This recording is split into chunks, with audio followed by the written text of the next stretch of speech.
Hi, I'm Willis Krumholz with Alpha News. I'm here with Representative Jeremy Munson, and we're here to ask him about this session that just got started. Representative Munson, thanks for joining me today. You and your colleagues in the new House Republican caucus just launched the Give It Back bill. Will you tell us a little bit about that and what it does and why you're fighting for that?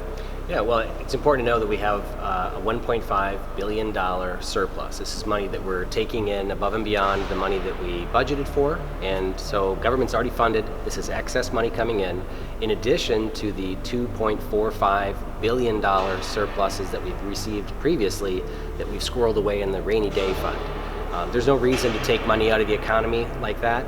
We should be giving it back to people when we have a surplus. And so together it's $3.95 billion. And the Give It Back bill basically says if you have paid taxes into the government, net, the last couple of years, then you get $1,000 back per person. So for joint filers, they get $2,000 back.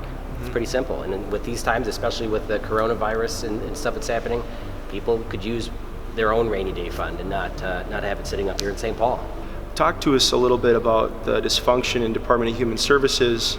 It's, I believe, an $18.5 billion piece of government, about maybe a third of the overall state budget. And there's scandal and mismanagement of money. Tell us a little bit about just what's been going on and also what your ideas are on what to do about it. Well, first of all, to step back, DHS spends state dollars, but they also appropriate and spend federal dollars. So altogether on the all funds budget, DHS spends about 42% of all state spending, including the federal dollars. So this is the largest amount of waste, fraud, and abuse that we should be going after first, because it's also the budget that's expanding the most. So it's putting our education dollars and transportation, everything we do is being put at risk because of this growth of DHS spending. I think it's a cultural problem in the agency. People they don't have accountability.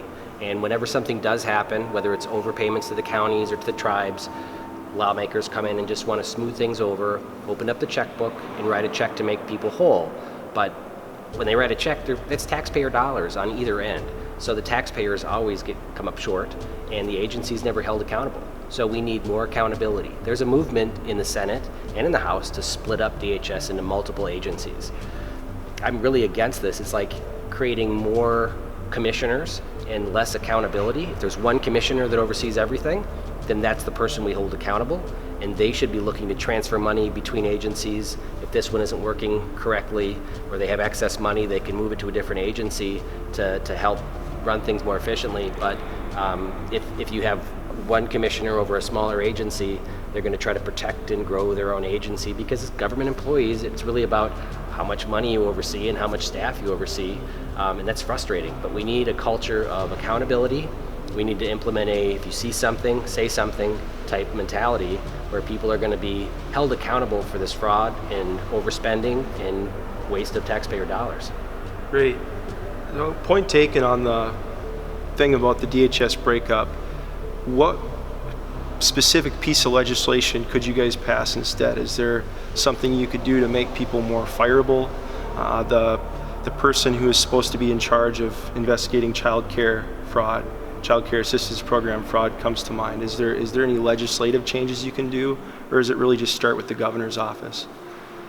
Yeah, so I have a couple of bills. I've got a bill that would create an office an OIG, Office of Inspector General, that is outside of DHS. Currently, Carolyn Ham was the old OIG, and she reported to DHS, but she was in charge of investigating DHS. So you don't have good accountability that way. So my bill would move the OIG outside of the agency, and then there was another bill that would create a special prosecutor.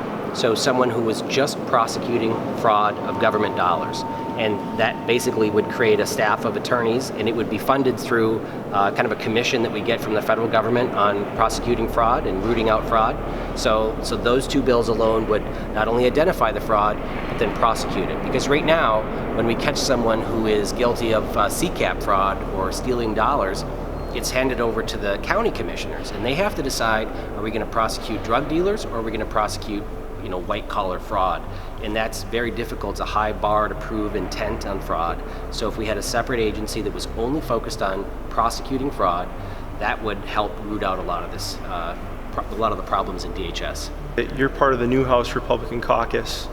A couple of your members just made some waves by filing an ethics complaint against the current Republican House Minority Leader, Kirk Dowd. Tell us a little bit about that, and then also tell us a little bit about what sets the new House Republican caucus apart from the, if you will, the old House Republican caucus. Where are areas you disagree on? Where are areas you can work together? Just talk to that a little bit. Sure. I mean, we started the new House caucus a little over a year ago, so it was before session last year. It was really based on our frustration with leadership. There was a lack of transparency and accountability in government. It was a lot of pressure from lobbying and special interest organizations who would determine the priorities for a lot of the bills. We disagreed on a lot of the legislation, and other members of the caucus were chastised when they voted against some of these bills that were labeled as a tier 1 vote, like you must vote for this. And so we started the new House caucus because we wanted our own staff. When you vote against these important bills in the other caucus, then your staff actually reports to leadership and not for your district. And so they wouldn't send out press releases when we vote against important bills. They wouldn't write legislation for us, the caucus staff. Everything is prioritized through leadership. So it was important for us to have staff that reported to our districts and not to leadership. And so to get the staff, to get the authorization to hire our own staff, we had to start our own caucus and say we're just caucusing separately. But we're very much Republicans. We tend to be more conservative on a lot of things and vote for smaller government. But the influence of lobbying was really important that we distance ourselves from, especially when Kurt Dowd took a job working for a lobbying firm in November.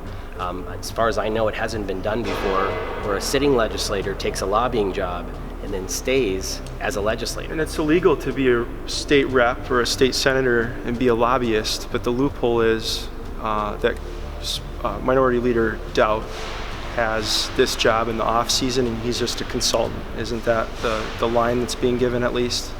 Well, I would just say that the difference is he has not filed as a lobbyist. And the Campaign Finance Board came out with, they're in charge of rulemaking to enforce this, and they came out with recommendations that someone who is employed by a lobbying firm or a company whose sole purpose is lobbying is in fact influencing votes and influencing legislation and should file as a lobbyist. So they've actually, instead of rulemaking and doing this through action they could take, because it's so politically sensitive, they've asked the legislature to clarify that. So I have a bill that I'll be introducing next week, which will say if you're an employee of a firm whose sole purpose is lobbying, then you can't be a legislator. But right now, he meets the definition of lobbying because he works for these companies that have financial interests within these, for these bills that we're hearing in front of the legislature. So you can't serve two masters. You can't work for a lobbying company and then also be a legislator. Which explains the ethics complaint. And last question really quick. There's some people that say a lot of state reps are real estate agents or insurance salesmen in the off season. And the pay of state reps or state senators really kind of forces people to really go out and look for work and be beholden to money, maybe more than they should be. What do you say about that? I mean, is raising legislator pay, even though it's kind of an icky issue, is that something you guys would ever consider? Well, I believe that this should be a very part-time job. I mean, it is a part-time legislature. There are other states, like North Dakota, that they only meet 6 weeks every other year. And they do their whole budgeting and policy in that 6 week period. So I think it's important that legislators have another job, that they farm or that they're work in real estate. Well, I did hops farming, but actually I do regulatory compliance for financial service companies. So, Right. but I'm a consultant, but I don't work for a lobbying firm. I work for a business. And they're not talking to you about anything you're passing at Capitol. No, I mean, I'm just a consultant for them. So I'm self-employed, but I do work for different companies. But that keeps me, engaged in business and having my pulse on the industry. And I think it's important that people continue to have jobs. If we are full-time lawmakers and we're paid a full-time salary, then we're just going to get more laws. Because you don't want us up here all the time. When we finish our work, then we'll sit around going, what else should we regulate? That's not the kind of legislature I want to have. A very part-time legislature. We can get this done in a short period of time. Great. Representative Munson, thanks for joining us today. It's been awfully nice to talk to you. And again, I'm Willis Krumholz with Alpha News. Thanks, Jeremy. Thank you. Appreciate it.